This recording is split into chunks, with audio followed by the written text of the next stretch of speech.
Let me just get you to pick apart one point you made there, because I think it's very important. We're seeing a lot of politicians, Anthony Albanese included, saying a precondition for this state would be that Hamas would not be involved. Now, there's a problem there because you've got to get rid of Hamas first out of Gaza before you can say they're not going to be involved. But it's a glib line, really, in many ways, because you can say Hamas is not going to be involved, but this is an Islamist extremist group with links back to the Muslim Brotherhood. These are shape-shifting organisations. What you really need is to keep out that sort of Islamist extremist ideology from any governance in the Palestinian territories, and that's almost impossible to guarantee.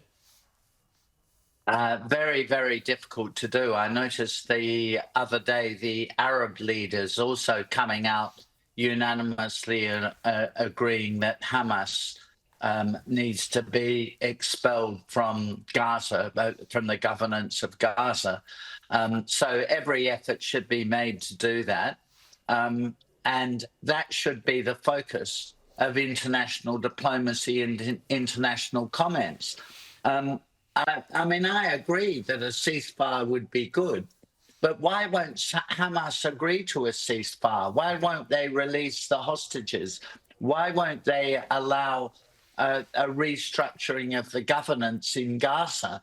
And until Hamas start to have pressure applied to them, not just by the Israeli military, but by the international community, as compared to the other way around, the international community always putting pressure on Israel, you'll never solve this problem. Well, isn't that the real horror here? The counterproductive aspect is that the more pressure people put on Israel and talk about a Palestinian state, the more likely it is that Hamas is going to stick to its existing strategy and hang on to those hostages.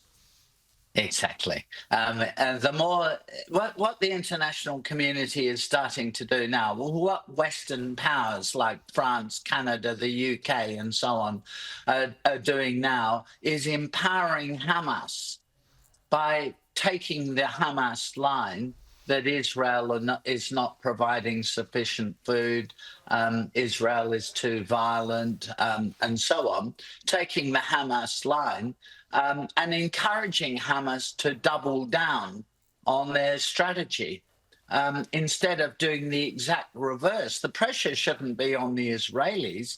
The pressure should be on Hamas. Release the hostages, stop the fighting, allow food to be properly distributed, which they're not allowing, and move towards a more democratic system of governance in Gaza and including the West Bank. That's where the international community should be going, and that's where the pressure should be applied. And the Arabs working with the Western countries to do that. But no, they're doing the exact reverse. They're attacking Israel, criticizing Israel, using Hamas propaganda to attack Israel, and thereby just empowering Hamas all the more and encouraging Hamas all the more. And honestly, it is complete madness, which is driven by domestic political game playing. Such a tragedy. I want to change topics, though, briefly. Why don't you take a break for a minute there in Munich while I show everybody the new promotion of a special television event we're going to have here on Sky News next week. Have a look. Yeah. The global order is under pressure, and Australia is on the front line of a new strategic era. We need a defence force. The most complex strategic circumstances has demanded the biggest reassessment of our strategic posture in 35 years. The world is shifting faster and more dangerously than we've seen in decades. The strikes were a spectacular military success. From Beijing to Tehran, Moscow to Washington, power is being tested and alliances are being redrawn. Join Chris Ullman as he and a panel of Australia's leading defence and security minds go inside the thinking that will shape Australia's defence future. The Your Cabinet premieres 7:30 p.m. Monday, August 11 on Sky News Australia. Yeah, I'm really looking forward to that. It's going to be hosted by Chris Hillman. Alexander Downer, Australia's longest-serving foreign minister, is going to be part of that panel. Now, it's going to be fascinating. You, of course, have sat around the National Cabinet and National Security Committee of Cabinet for more than a decade through wars in Iraq and Afghanistan, crises in our region, dealing with issues such as defence procurement in the face of Chinese military build-ups and all the rest of it. So you bring enormous experience to this program. Tell me, in a nutshell, though, now, if you were sitting around there as Foreign Minister now in the Australian Cabinet room, how worried would you be about our strategic circumstances? Well, I think we need to understand what's happening in the world. China, in particular, Iran, North Korea, and Russia. Those countries are all working together in different ways to undermine liberal democracy and the global capitalist system.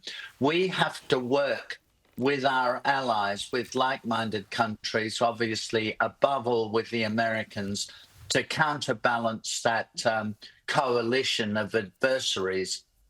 And at the moment, Australia is not very good at that. Australia is becoming surprisingly isolationist, which is not the Australian tradition.